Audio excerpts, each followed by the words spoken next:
This is Two Chicks Talkin Flicks, where we review movies. Love them or hate them, someone's got to do it. So enjoy the show. Hi, I'm Sarah, and this is Two Chicks Talkin Flicks and anything else that gets in the mix. And I'm here today with our friends over at Books Boys Podcast. Hello, how are you doing? Hello, Sarah. It's nice to speak to you again. Yes, it's good to talk to you too. I'm Dean from Books Boys. Hello. Hi. So I was going to say, for anybody who didn't listen to our last episode, which we covered Psycho. I don't know why I said psych. It's a TV show. Psycho. What is your podcast about? So we do Books Boys, the monthly book review podcast, and just myself and one of my co-hosts will sit down and we'll chat about all the books that we've read that month, and then sometimes authors will call in and chat about some books that they're just releasing or just about to release. So it's mostly books. Yeah. That's awesome. And what good books have you read lately? I'm always hitting up the classics. At the minute, I'm just doing some Chekhov plays for our Patreon. But for our main show, I'm doing some Spanish books as well. We read a Spanish book set during World War II and the Spanish Civil War that I just recorded on our last episode. I read a book recently by an author about investigating the death of Dickens. Dickens is my favorite author, so that was a lot of fun. Oh, that's cool. But I take anything I can find. I tend to go towards classics, but I'm also trying to branch out a little bit more. Yeah, I haven't read a book in a while. It's been quite a bit. Oh, naughty! I know. I'm like, it's weird. If I start reading, like, then I get addicted to reading, and then that's all I want to do, and that's not good for doing other stuff. You have read a book since we covered Psycho, right? Yeah, I've read a book since then. Actually, I read a book for another podcast that is also a book review. And we had a lot of fun. And I ended up having to actually listen to the book because it was a lot longer than I thought it was. And so then I just listened to it. And so I listened to a lot of books more recently, but I didn't read them. I feel like that's cheating. Yeah, a lot of people have recommended, audiobooks to me. I've literally never tried an audiobook. I listen to a lot of podcasts and a lot of music, and I don't know if I would have time to listen to audiobooks, but I always seem to have time to read books. So I read about 5-6 books a month usually, and then maybe a play or two as well. So I get it fitted in somehow. Yeah, I would like to listen to more books, but it really just depends on who is reading it, because sometimes the same person is doing both gender voices and it's really weird, and other times it's really good, and so I'm just like sometimes I just don't have the capacity to listen to it. Do they ever do any that have more than one voice actor, like the different characters? Yeah, I listened to one that did, it was like a 4-character book, and each character, whenever they would talk, it was a different person doing their voice. But most of them it's the same person. Yeah, I guess so. Yeah. But still, it's cool that they can do it with more, because then it's more of a dramatic reading, kind of like I don't know, it's like a table read almost. Yeah. I liked it better that way. Yeah, for sure. It was actually What's the last book that you read then? Oh, I don't know. It was probably something smutty. It was not historically accurate, I can tell you that. Or classic. I'm sure it was something saucy. I honestly. Well, that's always good. That's always good. I need to read more saucy literature. I never really allow myself to read any. Well, the girl. Sometimes it's difficult though. Well, go ahead. Oh, I was going to say the girl I recorded with. You should check out her podcast because she does a lot of more smuttier or more racy books. I think I've maybe done the occasional one, but it's very, very rare. Yeah. But it's so funny because I read so much. I read every single day, and yet you ask me, like, what's the last book you've read? And I'm like, oh no, what have I read? Was it a Chekhov play, maybe? I can't remember. Yeah, I want to say it was, spoiler alert, I believe that's like a romantic comedy. I think that's the last one I read. And I honestly don't think I finished it.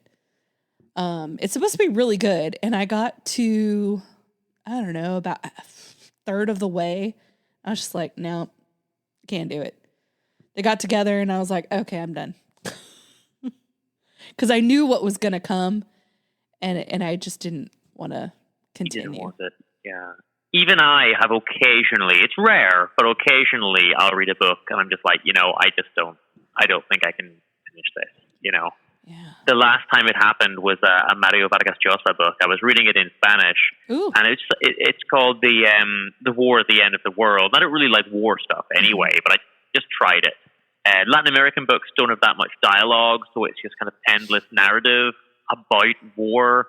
And I got a third of the way through and I just thought, I can't.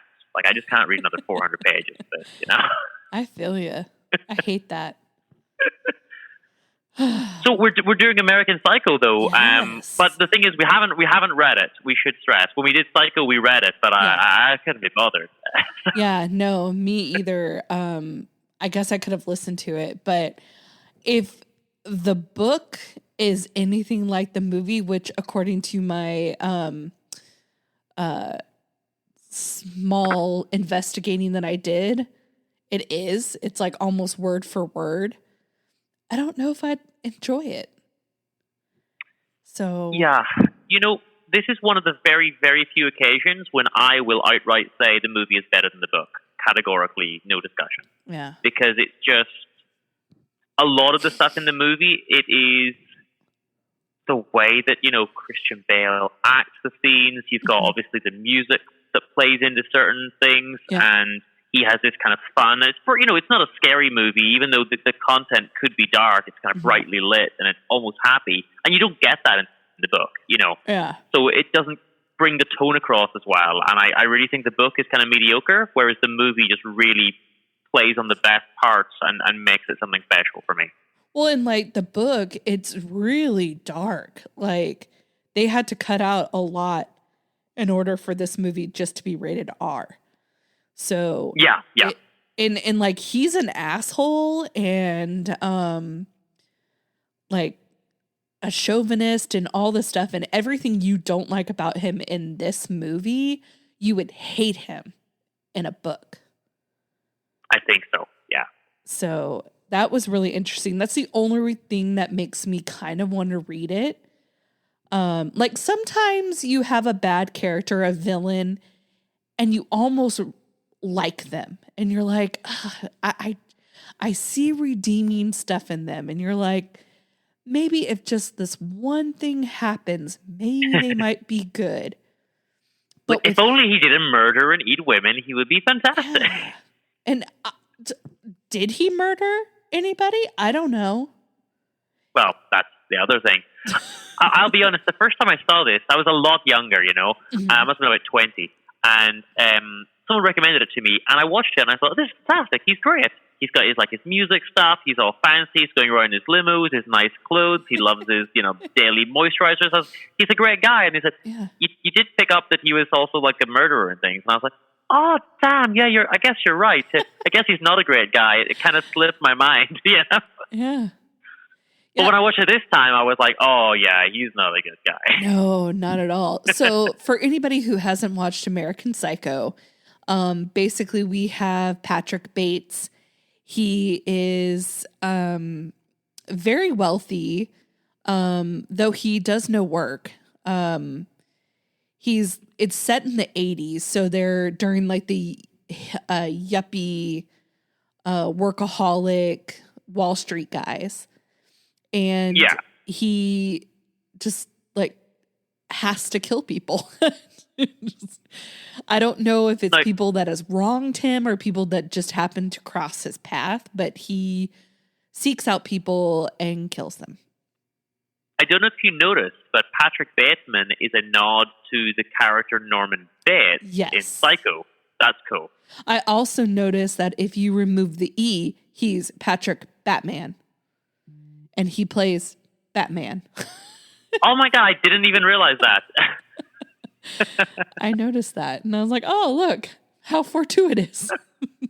Fantastic. He plays a rich guy who does a fantastic job, though. So all I could think was, how would have Leonardo DiCaprio done this role? And would I have enjoyed it more with him as the lead actor? And I kind of think I would have.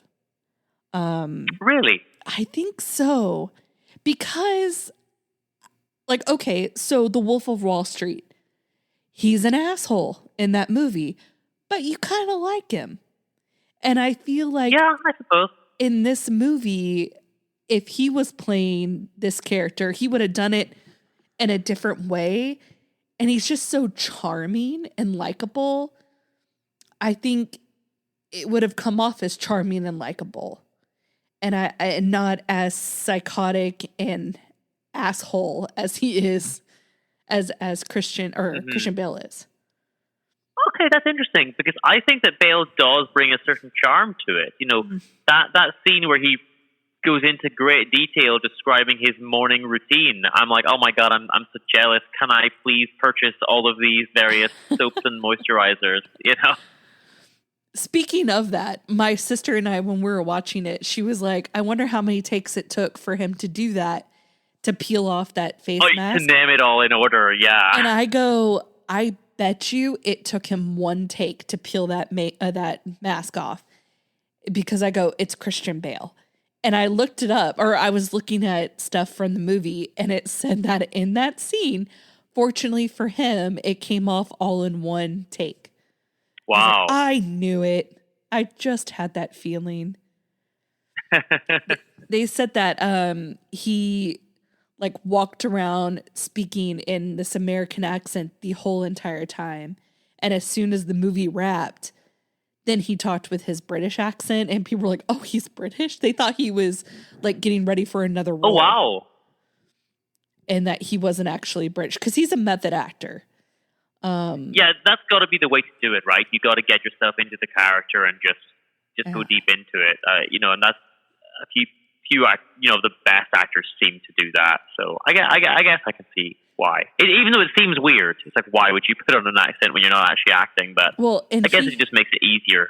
He had extensive dental work done for this part. And really? Yeah, and it said that they weren't sure if it was at his own direction or the studio. Wow. But I assume it's just for him. I have this feeling that it was just his idea that this guy would have perfect teeth. He's got to look perfect, because he does look perfect. Like, he's a very handsome guy, and you know, he mentions, like, I'm doing my morning sit-ups or crunches. I can do 1,000 now, and I'm like, yep, with that body, you probably can. Now, okay, so you've read the book, so maybe you can tell me this and tell anybody who's never read the book. Is he actually Patrick Bates, or is there some other person that's Patrick Bates? Because everybody keeps calling him somebody else, and he's like, they would say he's snivelly, and he's a whiny, and he's skinny, and this nerd. And he's like, but I'm Patrick Bates. So is he Patrick Bates? Yeah.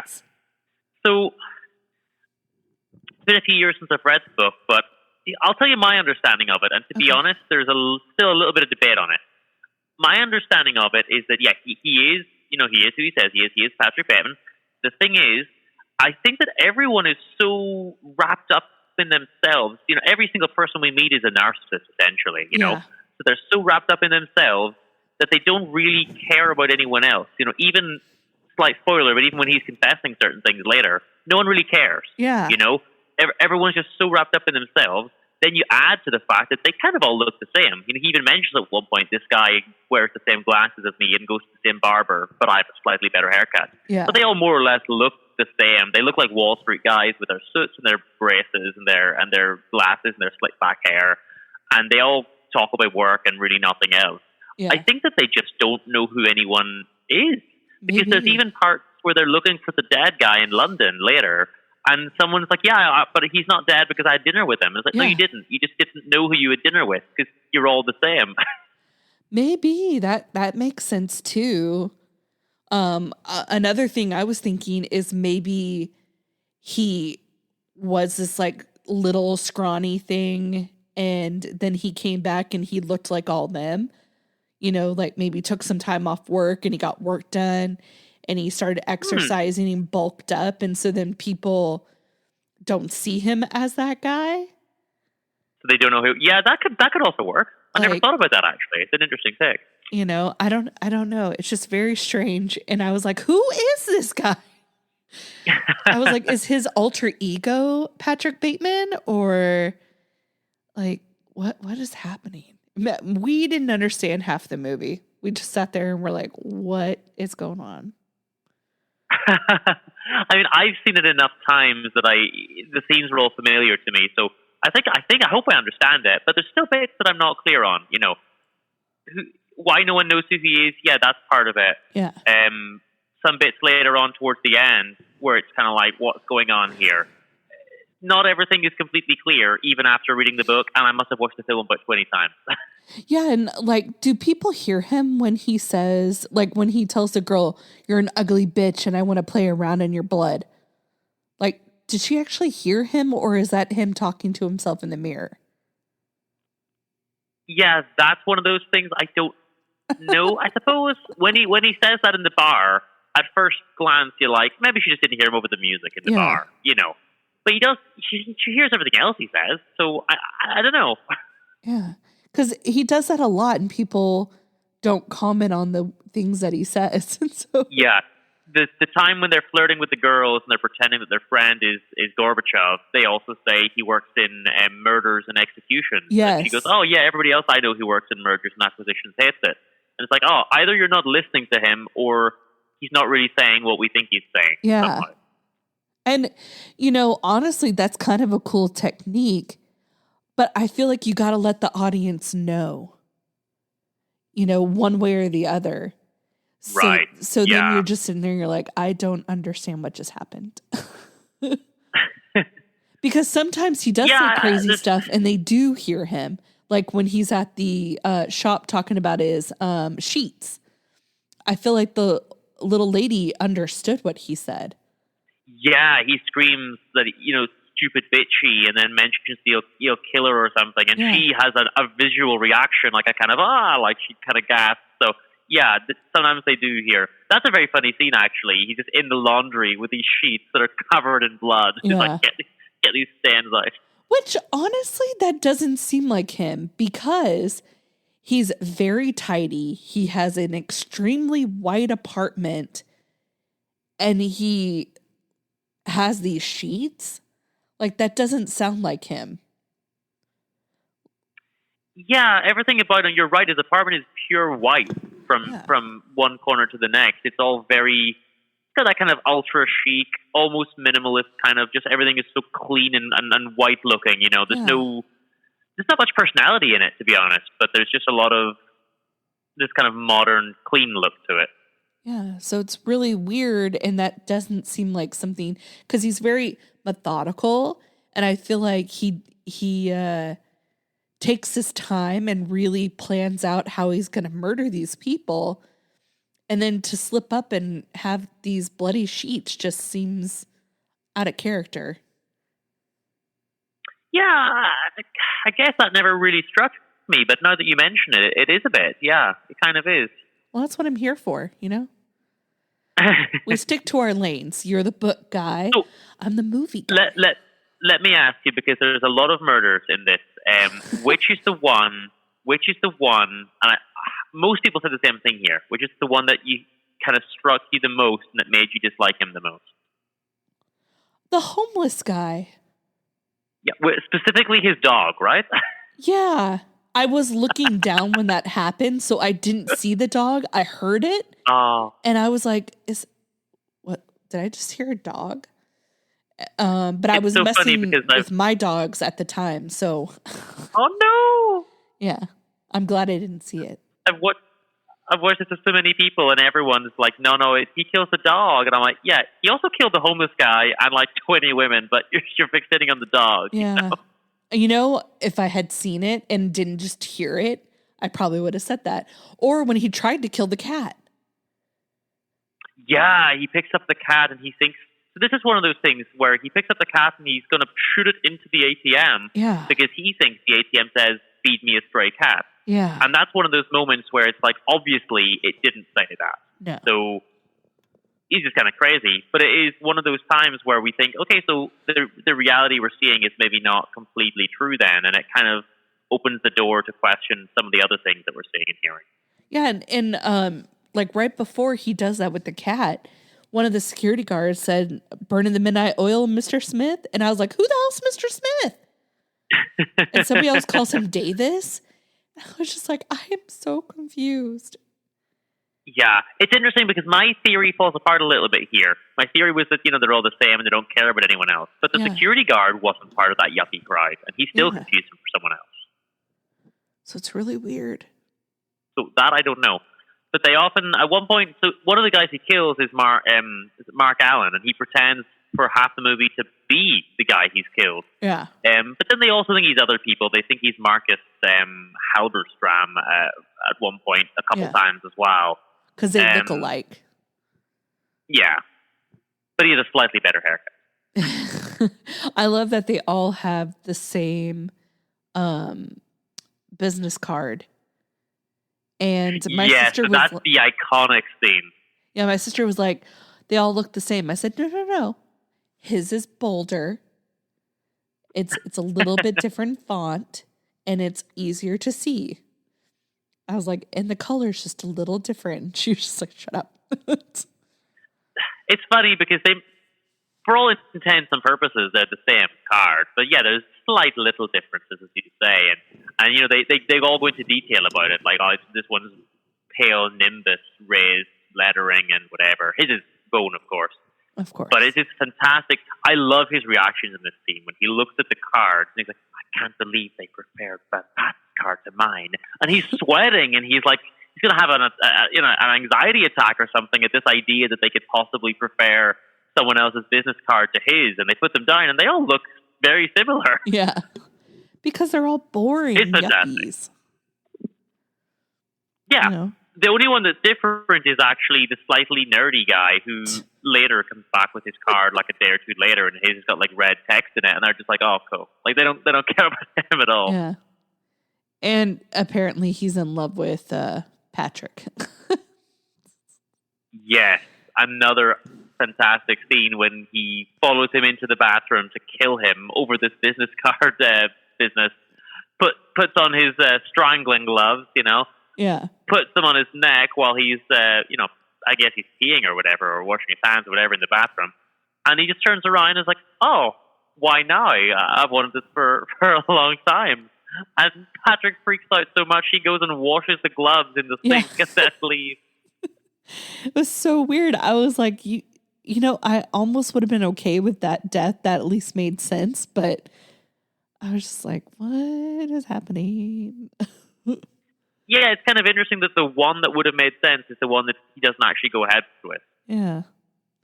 I don't like how he talks to his assistant or receptionist. Of course. It's horrible. I mean, the first time we meet her, he basically says, wear something else tomorrow. And she's like, oh, is this not okay? He's like, you're better than that. Yeah, he's like, oh, don't wear that outfit. You're prettier than that. Dress in a skirt and heels. Yeah.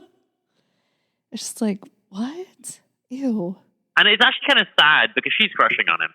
And he's not being nice to her. And she's impressed. He's a fancy rich boss guy or whatever. So she's impressed with him anyway.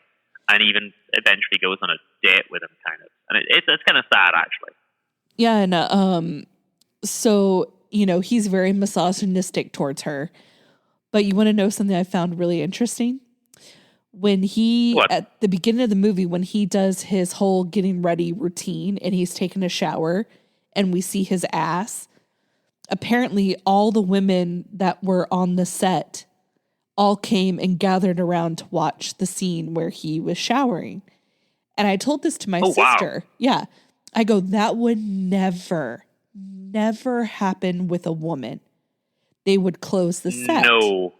And she goes, no, they wouldn't. All the guys would be there. I said, no, they close the set when they do stuff like that. They would never have a whole gaggle of guys standing there gawking at this girl while she's showering. I go, especially nowadays. Wow. But even back then, I don't think they would have done it. I would think they would have had a closed set.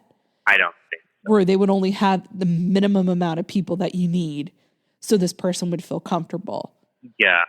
Wow, I didn't know that. I don't love it. It is a bit, it's like, okay, cool, they want to see the hot guy's ass, but then, as you say, like, that wouldn't fly the other way around, So I don't love that, Yeah, I was like, wow, that's super interesting, because that would not fly if it was a female, especially today. Especially if they didn't know that, it's one thing if he knows and he's like, ha, ha, ha, like, check out all the ladies checking me out. Selling tickets for it. Yeah. Drinking their Diet Cokes, But I was like, wow, that's super interesting. That is interesting. I didn't know that. It's kind of, it's interesting because he has that scene in the shower where he is naked, but then we see him later. I guess we only see him naked twice, and the second time is when he's running through the hallways with a chainsaw covered in blood, which is fantastic. Which apparently he hung out in that outfit or non-outfit for many hours. In between. Oh, wow, right. Like when they were doing stuff, and he was just walking around with just his like socks and a cock sock on. That's ridiculous. Hanging out. Literally hanging out. With some hang out, I guess. Or quite literally, yeah. Wow, okay. There was no need for that. And it said that Ewan McGregor was subsequently offered the role of Patrick Bateman, but declined after Christian Bale personally urged him to do so.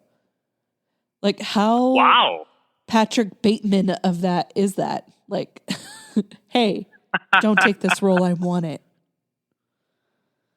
So he really wanted the role. Yeah. I mean, I think he does a fantastic job at it, so I'm glad he had it. I can't really imagine anyone else doing it, but although you mentioned DiCaprio, I guess he could have done a good job at it, but for me, this is an iconic role. I think Ewan McGregor could have done it too.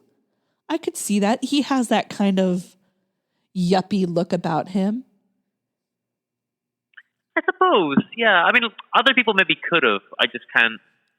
I don't know. I don't want it changed. Because I feel like Ewan McGregor and I know DiCaprio, along with Christian Bale, are all. Well, okay, I don't know if Ewan McGregor is, but I know DiCaprio is a method actor as well. But I would bet that Ewan McGregor probably is. And so I feel like they would dedicate themselves to the part just the same. Yeah, maybe I'm like overselling him. Maybe others, could have, other method actors could have done it. But it's in my top 3 all-time, favorite movies. So Oh wow! I think this is perfection. Have you? Let me ask you about the music scenes, though. What do you think? Because for me, those are something that really make the movie. So it's so extreme to see this guy be the way he is, and then he is listening to "Walking on Sunshine." Or simply irresistible. Like, it's just very weird. I think at one point he was talking about classical music. That sounds more like him. So Walking on Sunshine seems very strange. It's a weird, at one point he's in the back of the limo with his fiance with a headset on, and he's like, I'm trying to listen to the new Robert Palmer album, but my supposed fiance keeps interrupting me. Like, he doesn't really care about her at all. No. He cares about the music. Then we see him talk about the Phil Collins. We see him talk about the Huey Lewis and the news. Yes. It's fantastic, though. Like, I love it because he's there. He's about to kill people, and he's just like, Huey Lewis and News really came into their own with their 4th album, Sports, and just starts listing like details about all the tracks and the sound. Phil Collins, when he was in his solo career, was more satisfying in a narrower sense. And I just love how it doesn't, the juxtaposition of the fact that he's about to smash a guy up with an axe whilst he's just like casually going through the liner notes of some CD he's bought. You know, it's fantastic. So I loved all the music, but this hasn't come up in a really long time, so I might as well talk about it now. I have a personal vendetta, or maybe he's a vendetta of my, I don't know. Me and Phil Collins. So many moons ago, I saw his songs on iTunes for like 69 cents. And I was going through and I already had a couple and I was like, no, I'm not going to buy this CD right now. And it was like the best of. I was like, nah, I don't need it right now. Since that day, I have been hounded by Phil Collins, if not daily, at least weekly.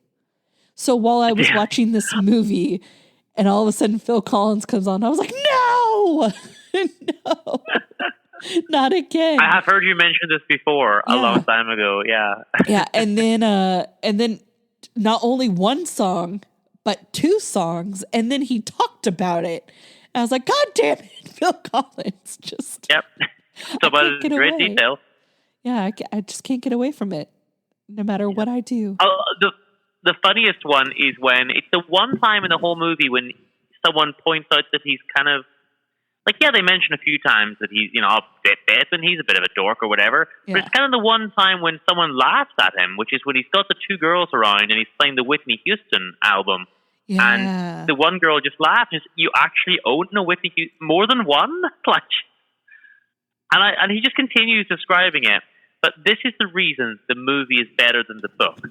Because these scenes where he discusses the music, and they go on for several minutes. Yeah. In the book, it just feels like you're reading a Wikipedia. Oh, that sucks. Because, we're looking at him, we're hearing the music, he's discussing it, he's putting on his raincoat and getting his axe out.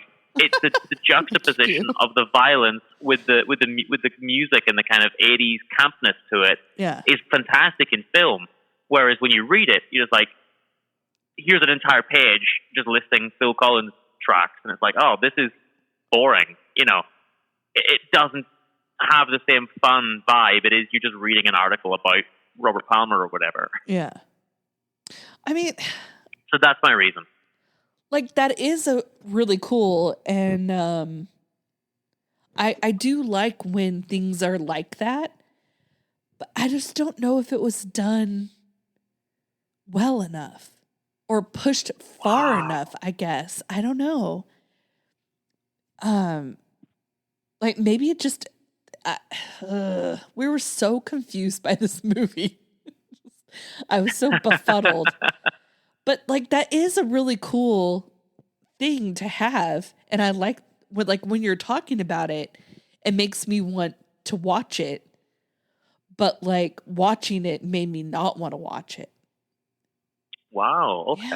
Yeah, I did not enjoy this movie at all, and I normally like a lot of movies, and it seems like something I would like. I like a lot of Christian Bale movies, but for whatever reason. I'm perplexed. You're not the first person. I've watched it with a few people who haven't liked it.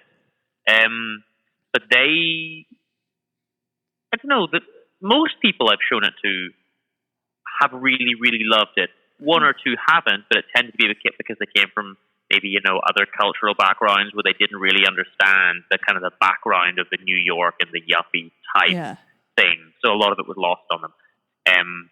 Anyone I know that's kind of from like a kind of Western background loved the movie. So it's interesting that you didn't.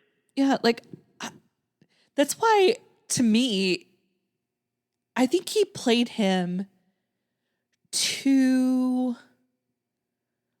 hard. So okay, like he wasn't like Dexter enough. I've never really watched Dexter, but I feel like when he is around other people, like, he's jovial, he's nice, he's, whatever. And then when he's by himself, he's a murderer of murderers and, calculated and all of that. And I feel like he's a dick in both worlds. And so that guy isn't the one that I would think that would listen to Walking on Sunshine, unless he does have some personalities. And it's his Patrick Bateman is the asshole who kills people, but his Mr. Smith or Davis or whatever his other person is named is the one that loves that music. But because Mr. Bateman shares a brain with that other person, he knows all these facts, and it's just irritating him because he has to listen to this stuff. Like, if it was like that and we knew that going in, I feel like I would really, really enjoy it. That's why I feel like Leo would have done a better job, because he has that boyish, fun look about him, and then he can also be an asshole. So. Yeah, that's fair. I suppose I can see, what you're saying makes sense. Yeah. I don't want to ruin. I like how it's done, but I take your point. Yeah. One thing that also bothered me was when the hooker, Christy, when she is in the bathtub and he's like, "Wash your vagina." Okay, that's fair. Weird. You tell her to do that. That's perfectly fine. But she grabs a loofah in a strange bathroom. You don't know where that loofah's been. It's just sitting in a bowl, and you just grab it and you put it in your most delicate of places. Christy, don't just stick a loofah anywhere. Yeah. Like, it's interesting that's the bit you remember from that scene. The bit I remember is immediately after that when he says, "Choose any robe, not the Bijan." Oh. I didn't understand. And I love that because he's like, "There you go, there's a lot of bathrobes, put any on." Not the good one, obviously. Obviously, because, wouldn't want the whore, to have something nice. Yeah. What do you think about his obsession with fitting in, though? Because this comes up a couple times. And it comes up in this scene, but it comes up another time. He mentions what his fiance asked him why he even works at Pierce & Pierce and why he's, whatever. Because, as you mentioned earlier, he doesn't work. He just goes in and sits at a desk and reads porn magazines and listens to music. Yeah. And he's like, "Well, I have to work there because I want to fit in." And we see again in this scene, he actually tries to impress the two girls, the two prostitutes. And they don't care. Yeah. And he's like, "Do you not want to know what I do?" And they're like, "Not really." He's like, "Well, I'm going to tell you anyway. I work for Pierce & Pierce. Do you know it?" And they're like, "Nope." And he's like, "Well, it's pretty important." Yeah. Like, get a dog, if you want something to be enamored by you, like, maybe don't kill everybody, because clearly you're not good with people. And the one person he should love is his fiance. And that's the one person he probably detests more than anybody. Yeah, I mean, when he breaks up with her eventually, he literally says, "You're not terribly important to me." Yeah.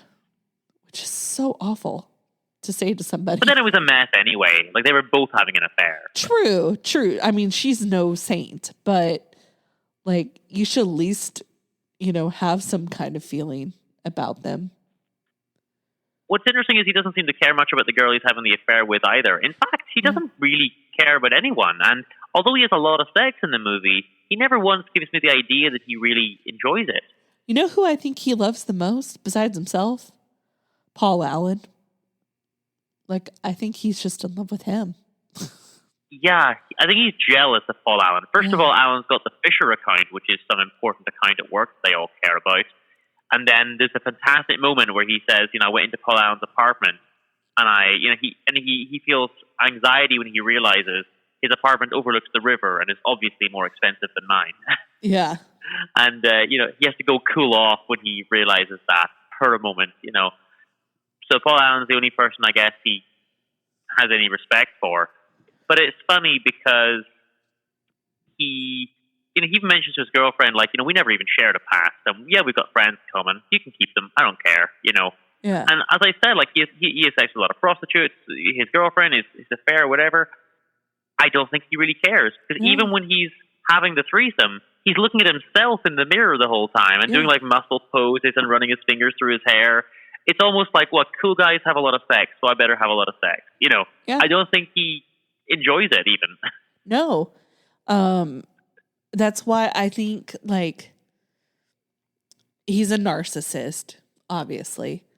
And that's why I think maybe he, transformed himself into this character that he thought everybody would appreciate.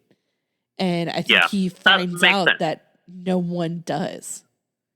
Because he's surrounding himself with people who are just the same as him.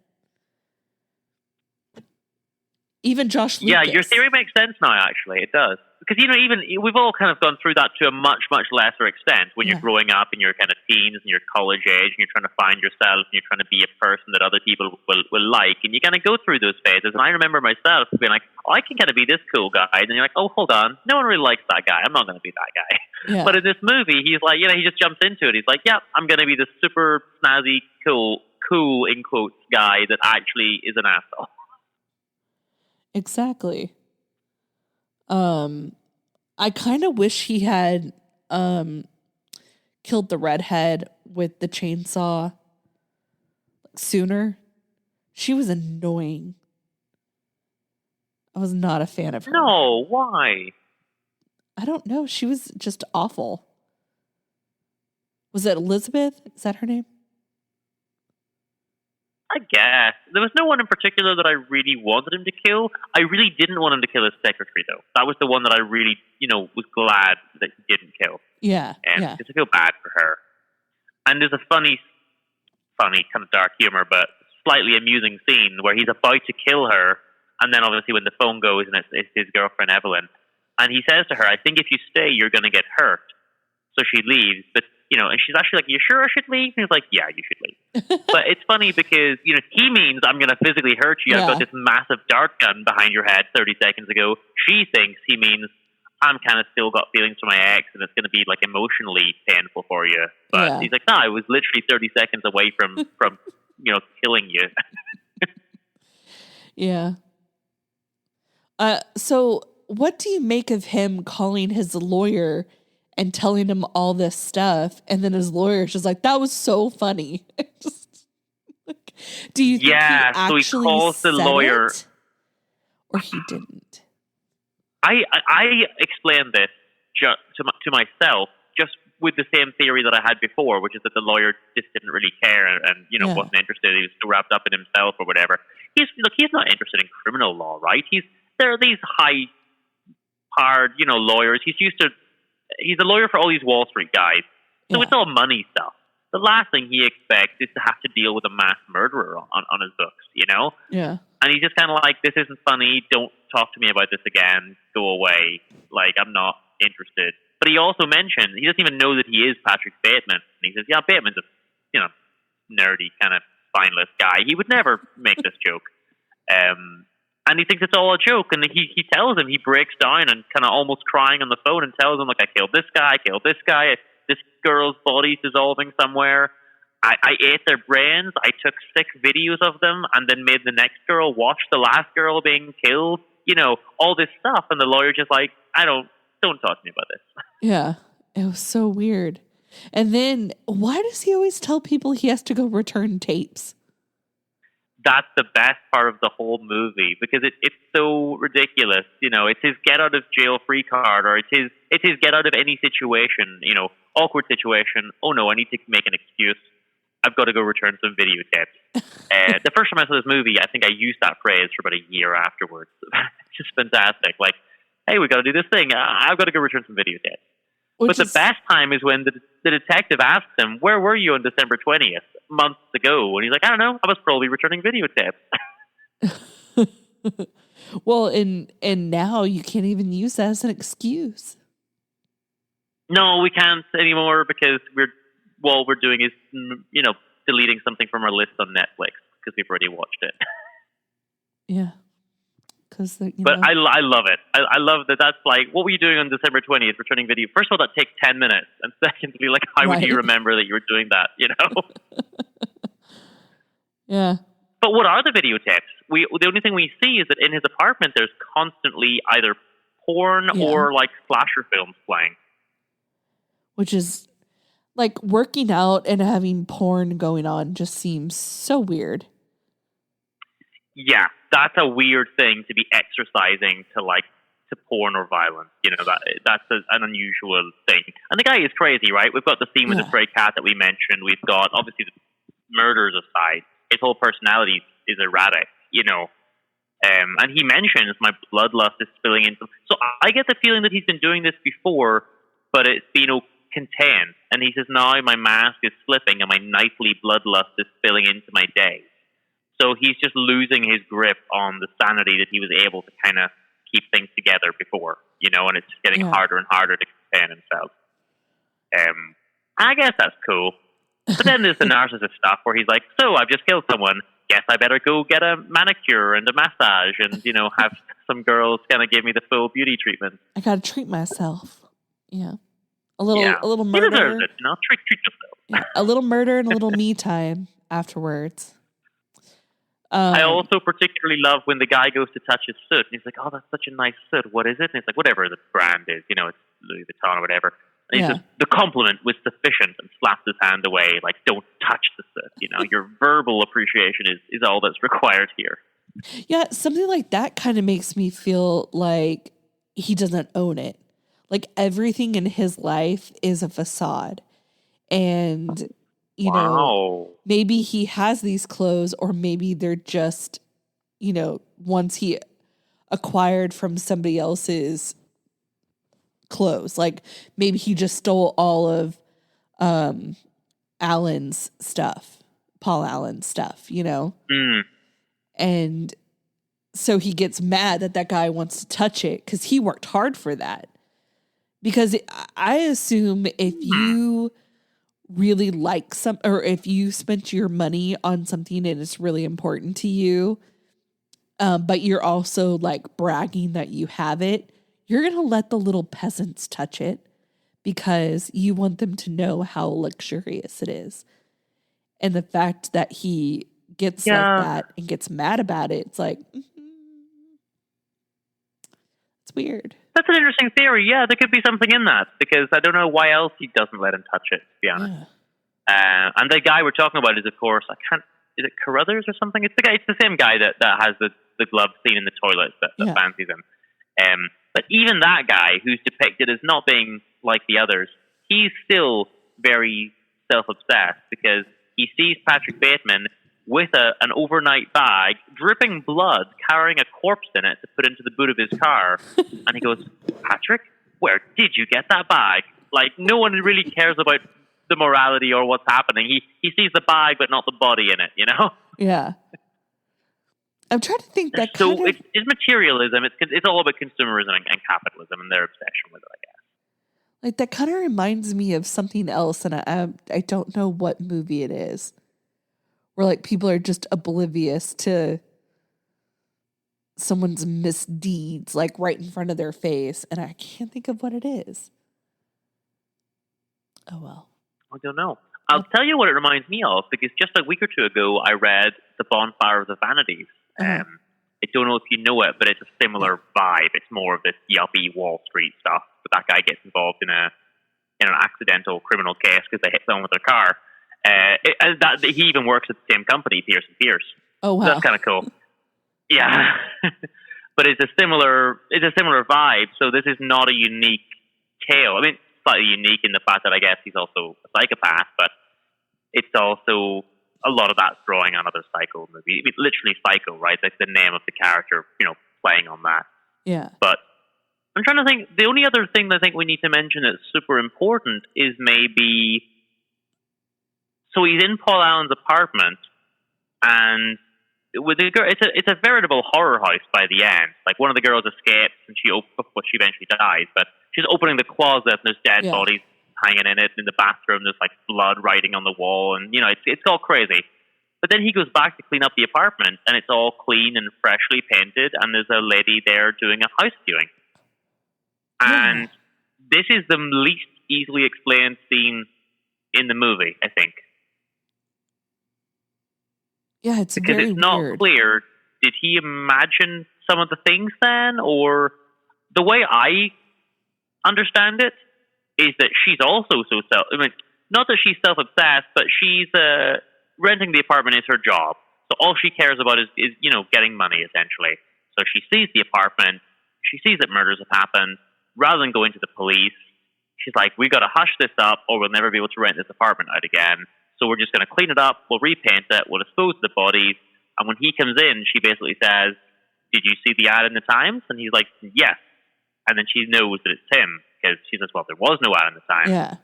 Please leave and don't come back. But it's a really confusing scene the first time you watch it. It's kind of like, what's going on? Why are they talking about an ad that doesn't exist? Why is the apartment clean? Did he imagine it all? You got to watch that one like a few times, and I'm still not 100% sure that my interpretation is even anywhere near correct, Yeah, it's very strange. And I'm like, what about the girl with the chainsaw at the bottom of the stairs? Like, did he clean that up? Like, did he just leave her? And some things don't make sense. And I watched this with a friend 2 nights ago, and they actually said to me, there's more plot holes than I had realized. Like, he's running through it will be very unrealistic for him to just run through the corridors of the apartment building naked, dripping blood with the chainsaw. Yeah. And as you say, he kills her at the bottom of the stairs. There's a corpse there, there's blood. How does no one see him, cleaning it up? Yeah. And I mentioned before the overnight bag dripping blood. He walks past the security guard. No one notices the blood ever? Like, why does nothing ever get picked up on? Yeah. And like, maybe it's like the reverse of Sixth Sense. Like I guess no, the similar as Sixth Sense. Like, he's the only one that can see it. And nobody else can see the blood. Maybe washing his hands is like the mom in that Shakespeare play, right? Or is it the mom? The son. Yes, it's Macbeth, and Lady Macbeth, and Macbeth is washing the hands to get rid of the blood. Yeah, because he physically washes his gloves that were no need to wash. Yeah, I don't know. I guess it could be. Some of the things aren't easy to understand, and whether that's because it's badly made or just because you're not, it's meant to be open to interpretation, I suppose, isn't for me to say. But I just thought it's open to interpretation. Like, I don't know. It's difficult to explain that. Maybe it is that some of these things aren't really happening, and he's imagining some aspects of it. Yeah, it's very strange. Maybe he didn't do all those murders. I don't know. Because, at one point he's killing cops in the street and everything. You'd think, like, you can't just go around and... He says he killed 40 people. Yeah. I think it's very difficult to just walk through New York, kill 40 people, and just get away with it. Though, I don't know, if any city in the States that you could just do that, probably New York would be the top one. Okay, maybe. There's a lot of... It's funny that he gets away with it. And he's... Yeah, I suppose maybe it's possible, but he mentions, at the end, this confession has meant nothing. He confesses to his lawyer, he's confessing to us as well, and at the end, no one cares. And this confession has meant nothing because no one really that bothered by anything I've done. Yeah. So either he hasn't done it, or they're just all self-obsessed narcissists who don't give a damn. Yeah, and then it just ends. And then you're just left wondering what the hell happened. Yeah. It's a bit of a sudden ending in a way. The first time I saw it, I was like, it's not one of those movies that ties everything up in a little ribbon at the end, That's annoying. I need ribbons. I need ties. Yeah. I need it. And I was left with balloons just everywhere, scattered all over the place. Yep. What was your thought the moment it ended? Like, what did you think? I go, it's over? Like, we don't have any resolution? Okay. And I stared at the screen. It was just like, oh, okay. Essentially, the plot is one sentence, right? He's a bad guy who kills people, but he gets away with it because no one cares somehow. Yeah. I mean, there was a big drug problem in the 80s. Maybe they're just like, well, chalk it up to cocaine, I guess. That even comes up in the movie when they're in that club and there's little cocaine booths to go to, and they're shouting over the wall of the cubicle, like, keep it down, I'm trying to do drugs. Yeah, that seemed like a really weird club for all those guys to be in. Yeah, it's like a weird, kind of almost punky, gothy type place, like a cool. So why are these Wall Street guys there? To me, it seemed like what gay bars are like now. Because we have one in Dallas that's like, it has like drag queen shows in the front, and then it's like a club in the back. And you walk into the bathroom and there's guys, there's girls. It's just a mixture of people. And that's what kind of like the feel I got from this place. And I was like, they don't seem like they would have been in a place like that. No, it's very uncharacteristic for them to be there. I don't know why they are. But they even have dinner with two strange, artsy, quirky, weirdo types. And it's like, why are they having dinner with these guys? It doesn't make any sense. Yeah, we were like, are they a part of their dinner? Just we were questioning it as well. Let me ask you, speaking of dinner, the first time, you've only seen this once, did you pick up on the fact that he's a cannibal? Oh, no. Like, I know he talked about drinking their blood and stuff, but no, I didn't know he was a cannibal. So it's something that I didn't pick up on the first time either. And I mean, having seen it so many times, it was glaringly obvious to me this time. But, it wasn't the first couple times. And a lot of people don't seem to pick up on this. And I've had arguments with friends about this. They're like, there's no cannibalism in this movie. What are you talking about? So first of all, there's a scene where he's walking across the road and we see a woman and they stop at the road and he smiles and they walk on, and that's all we see. About half an hour later, he opens the fridge and her head is in the fridge wrapped up. Not necessarily definitive evidence that he's eaten her, but he has put her in the fridge. That's the first clue. Then there's the bit where he's got the prostitute under the bed and, he pulls out his toolkit of sharp implements. But he starts biting, and he comes up with blood all over his face because he's been chewing her, leg or whatever on his bed. And then he mentions, actually, in his confession, it's kind of, he's mumbling and sobbing through it, so you don't necessarily pick up on it. He mentions that he tried to cook their brains. Oh, I did not see that. Yeah. And I think there's one more that I can't, off the top of my head, remember. There's 3 or 4 clues to the fact that he's actually... he's not just, having sex with these girls and killing them. He's also sometimes eating them. Huh. Well, that's the best way I like my brains, is to keep it fresh in the fridge. I mean. Yeah. Yes. Also, one of my all-time favorite moments is when the girl's trying to escape and she hits him in the face and he just screams, "Not the effing face, bitch!" I know, right? Probably because he had some work done. Maybe. Yeah, it makes sense. I just love it. Because, all he cares about right now are his looks. Never mind the fact that he's, about to kill people or whatever. Yeah. What's your take on the main prostitute, Christy? Because I feel so sorry for her. The first time he brings her home, obviously it goes badly. Yeah, he pays her pretty well from what we understand, but she ends up having to go to, the hospital. Mm-hmm. And she's thinking about suing him, so he gives her a check for a lot of money. And he tries to bring her home a second time, and she knows it's a bad idea, and she says, nope. And he says, look, the driver's here, you're safe, get in the car, I'll cut you a check, off we go. And she gets out, and she's going to leave. Yeah. And he knows that she needs the money so badly, and that she's so, struggling so much, she's going to risk her life to go back with him. And he plays on that, and he even whistles to her like a dog, out the window of the car, whistles, and shakes the money at her. And she gets back in the car and, takes her life in her hands and goes home with him a second time. Yep. And I thought, for me, that's the saddest part of the movie. It's knowing someone's vulnerable and taking advantage of it and humiliating them. I really don't like that part. Well, that's what he does to the homeless man.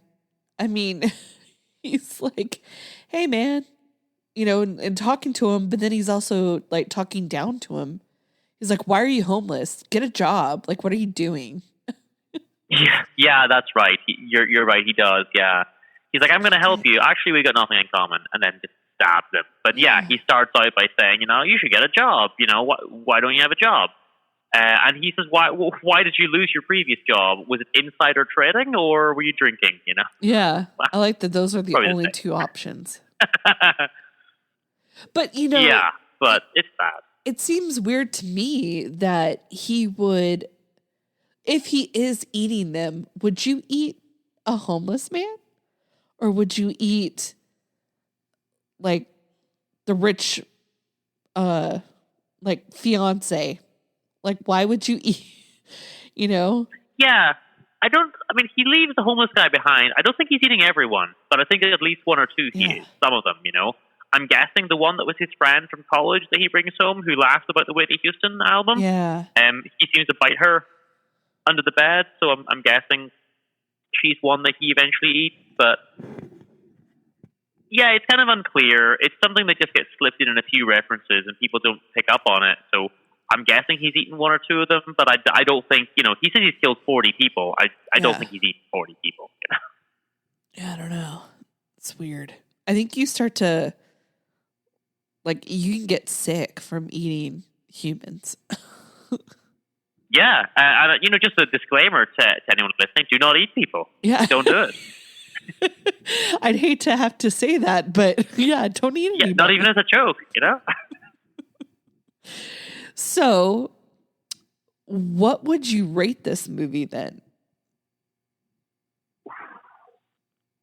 What are we rating out of stars? So 5? it's 1 out of 10, and then we rate it out of something from the movie. So let's just say you were giving it 10 out of 10 Paul Allen's or Phil Collins music.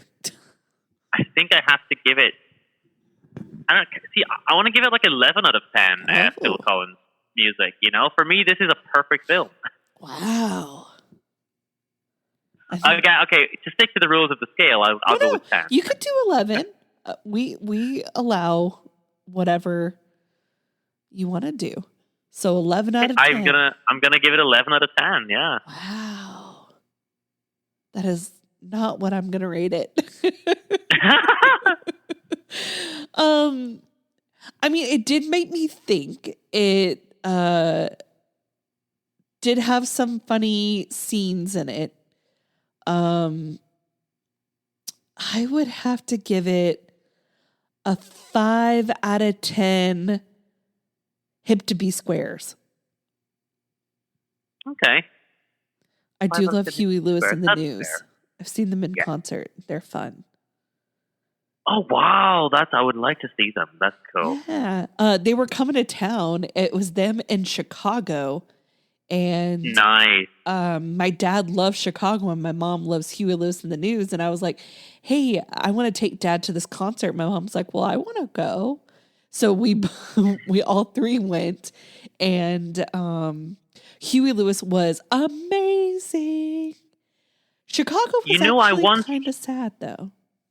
I once interviewed the original drummer from Chicago, Danny Serafine, when he released a solo album on an old podcast many years ago.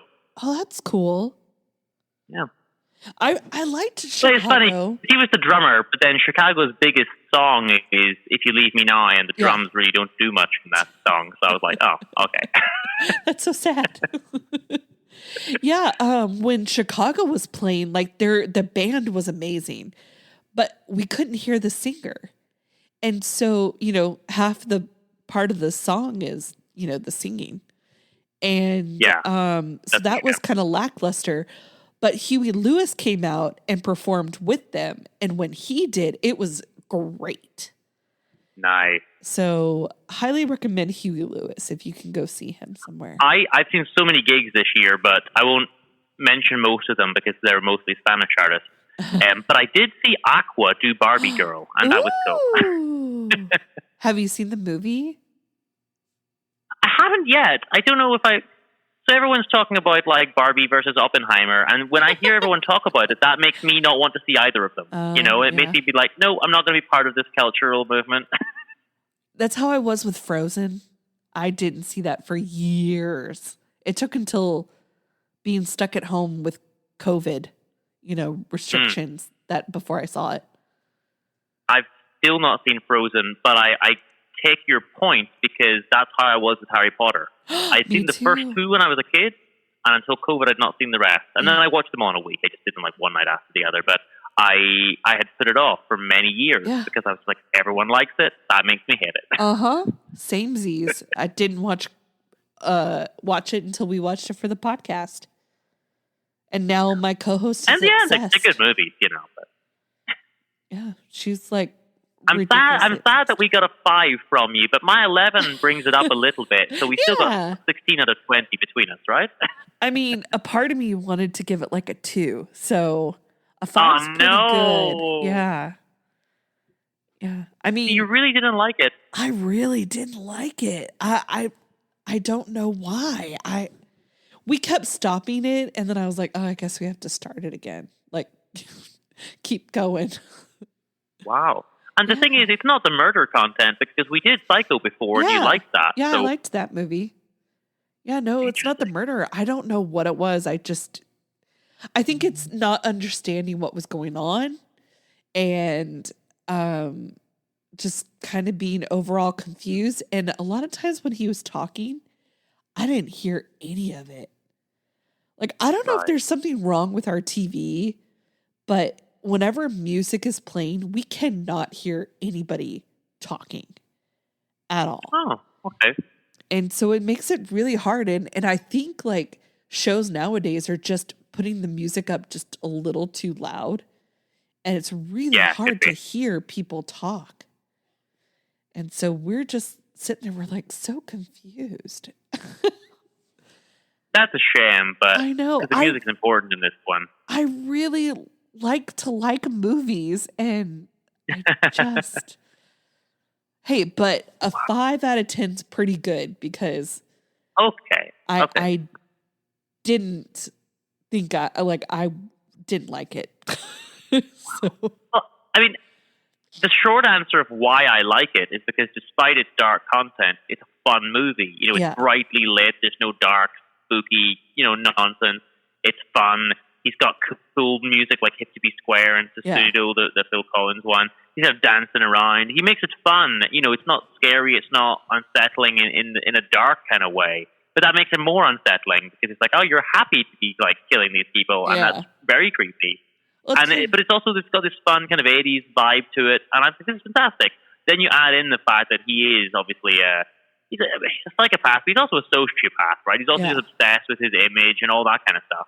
I find that to be like a very enjoyable kind of character. Yeah. So I love it. Well, it's kind of like the Joker from Batman. Like, he smiles while he's killing people, it's very unsettling. But I wasn't unsettled by it. I like that didn't bother me. I think the inconsistencies, the plot holes were just too much for me to get over, I guess. I think that's fair. And in all honesty, the book probably fills some of those in, but yeah, probably. The book is kind of boring, as I say. Bits of it read like a Wikipedia, and even it just doesn't show things as well. So, like that famous business card scene is kind of irrelevant in the book. You just skip through it, Or that famous scene where he goes through all of his, skincare routine. That actually happens quite late in the book, not at the beginning. So it loses one of the iconic scenes in the movie as well. So I think the movie is well made for me, but I guess I can see why you don't like it as well. Yeah. I'm so sorry to hate on your favorite movie. It's okay. You've only broken my heart. That's all, Oh. Don't go breaking my heart. I couldn't if I tried. So we're confirming that Psycho is better than American Psycho. Yes, which is funny because he's not American. Just whatever. So, and isn't there there's another one, right? Yeah, there is a sequel, actually. So that's something we should mention quickly. I didn't watch it. I think I watched 10 minutes, 15 minutes of it or something. It was terrible. It's got terrible reviews. It's really got no connection. I think it was a cash grab, basically. Yeah. And supposedly, the murderer in it's related to him or something like that. That's the connection. An American Psycho in Paris? Is that what it is? I don't know. There is an American Psycho 2. Oh. So if there's an American Psycho in Paris, that might be a third movie, maybe? I'm not sure. I watched 10 minutes of the sequel and I just this is not a good film. I just can't. It was like a college party or something, if I remember. Okay. It didn't have the same setting, the Wall Street stuff, and it had terrible reviews, and I just thought, I watch this. That sucks. Well, that's it. I think I have nothing else to say. Yeah, me neither. Well, how about you let the listeners know where they can find you if they want to listen to your podcast? Of course. You can go to booksboys.com. That's a website. Click on some buttons, click on some links, and be my friend. But also, just, download the app. You can actually stream it on the website, but of course, they're in Spotify and, not iTunes, what's it called? Apple Podcasts and Amazon, Podcatcher, Google Podcast, all the usual podcasts. All the platforms. Everyone's got Spotify, so just go there. Yes. And if you want to be engaged with any of our content, you can find us at Two Chicks Talkin Flicks on all platforms. And, well, thank you so much for being on. Thank you for having me. It was a long time in the making, doing our second one. I'm very pleased to finally do it. Yes, I'm excited. I was excited to do it. I wish I was more excited about the movie. Yeah. Well, all right, guys. Until next time, toodles. Bye-bye. This episode was produced by Two Chicks Talkin Flicks. Music was produced by Michael Girvani. If you like this episode, please like and subscribe. If you'd like to be a part of the show, have a movie suggestion, or just want to give us some love, you can email us at twochickstalkinflicks@gmail.com. Thanks, guys. Toodles.